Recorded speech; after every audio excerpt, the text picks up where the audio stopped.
Dodoko? No!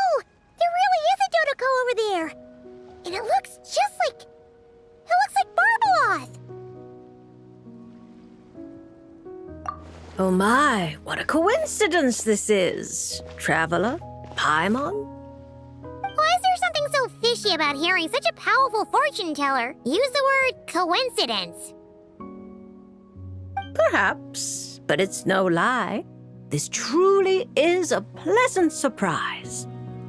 As a descender from beyond this world, the traveler's fate is not anchored in Tevat.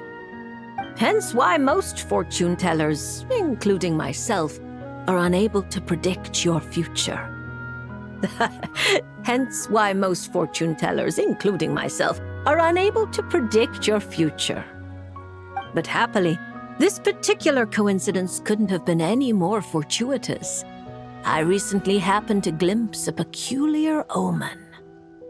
And since I had some free time, I decided to perform a brief divination and follow the omen's course. Just for a spot of fun, you understand.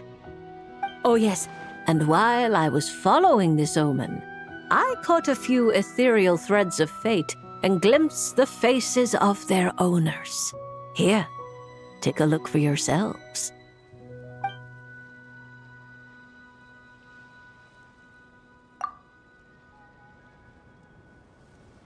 See? Didn't I tell you? Someone with so many friends was bound to recognize them all.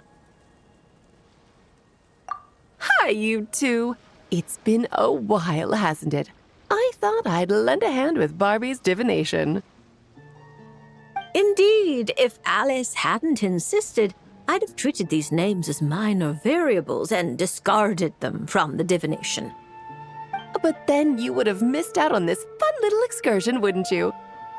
Besides, as mages, we couldn't possibly disappoint the little cuties involved in the prophecy now, could we? It's the dream of every child to receive wonderful gifts, go on grand undertakings, and watch mysterious prophecies unfold. Which is all to say, we simply had to see this one through. And there's no point arguing with Alice.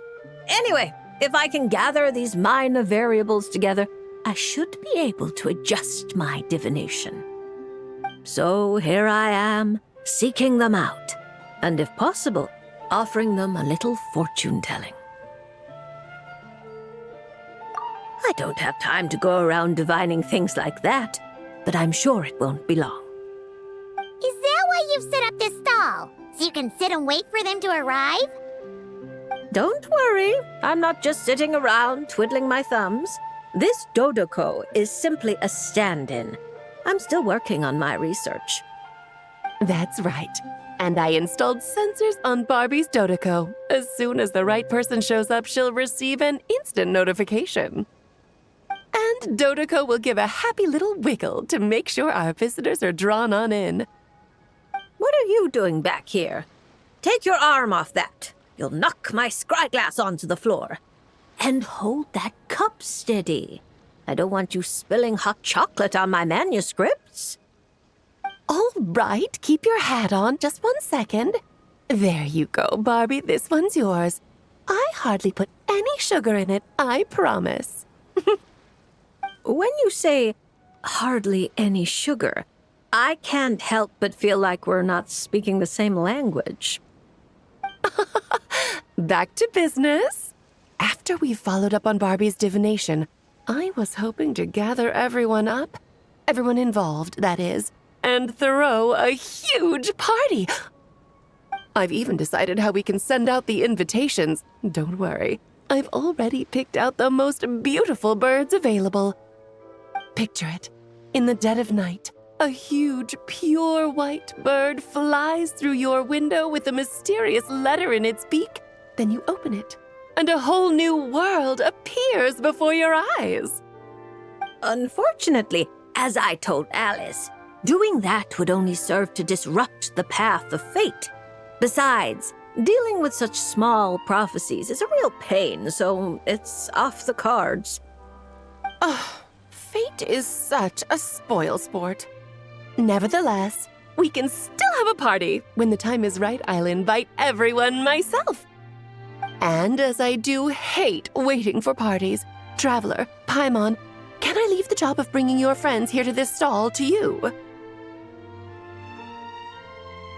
Then we'd be the ones disrupting the path of fate, right? Seeing as the people in the prophecy already have ties to the Traveler, in theory, their fates are already intertwined. If the Traveler steps in to invite them and hurry things along, it shouldn't have too large an effect on the divination. Reliable as always. For the sake of the party, it's in your hands. I promise to save you the best seats, closest to the cake. Barbie, why are you tearing that paper apart? What are you doing? I'm using it to plug my ears. Between you and Nicole, if my head isn't hurting, then my ears are. Ugh, I miss Octavia.